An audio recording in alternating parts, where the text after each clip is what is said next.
Hello everyone, this is Meina, your crypto friend. Today, I'll be talking about what it is like to be a female Web3 entrepreneur. I will also be sharing my 3 advice for women Web3 entrepreneurs. This video is dedicated to my female audience, my friends. Before creating this video, I thought about it for a long time whether I should speak about this topic or not.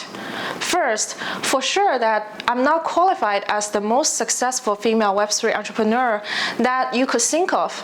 Second, it is pretty sensitive to talk about feelings and experiences from a gender perspective.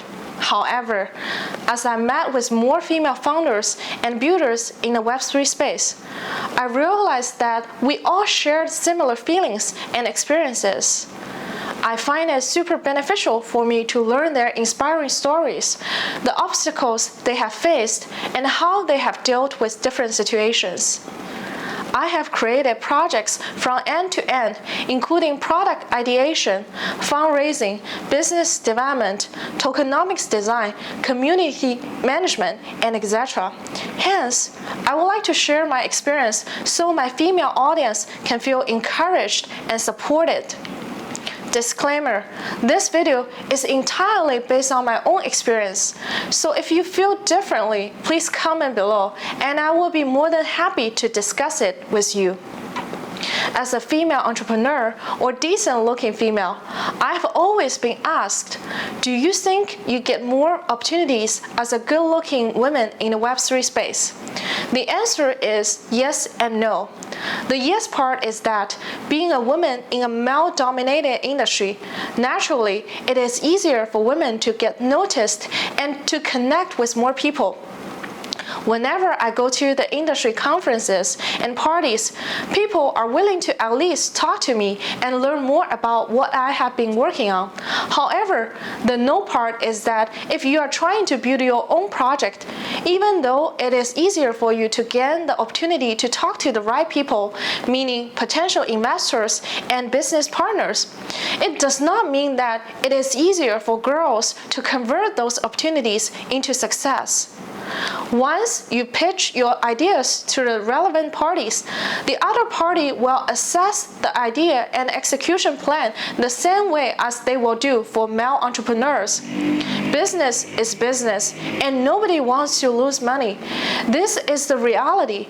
Sometimes, from my perspective, psychologically speaking, it takes even more effort for good-looking young women to prove that they are qualified entrepreneurs with emotional stability. So girls, we can certainly leverage our advantage of connecting with more people quicker. What will shine eventually is our knowledge, skills, and execution. The second thing that came through my mind was the Web3 dating culture. I'm not sure if I should call this a culture, but I have seen many cute couples and yet enough dramas in the crypto space. Real talk here. I'm not trying to shy away from this topic. The crypto industry is definitely a fast-paced industry, if not the fastest space.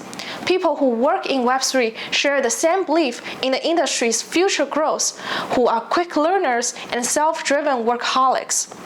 Naturally, Web3 women and men can mingle very well with each other. However, it is highly not recommended for female entrepreneurs to run the business together with someone they are dating. Of course, I must admit that there are many successful power couples. However, it will be super challenging to balance the personal and business relationships.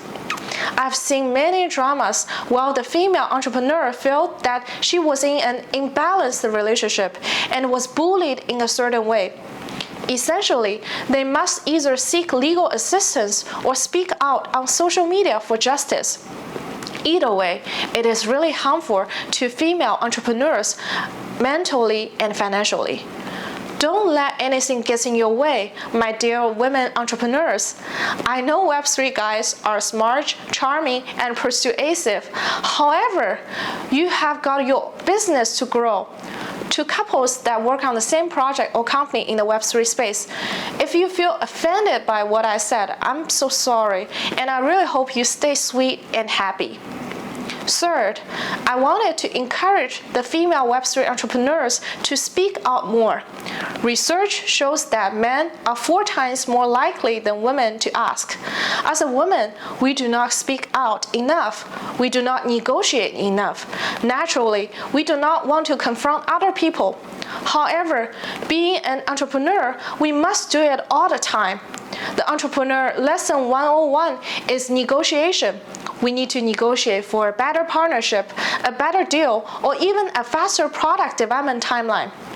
Another truth is that we have to ask for help.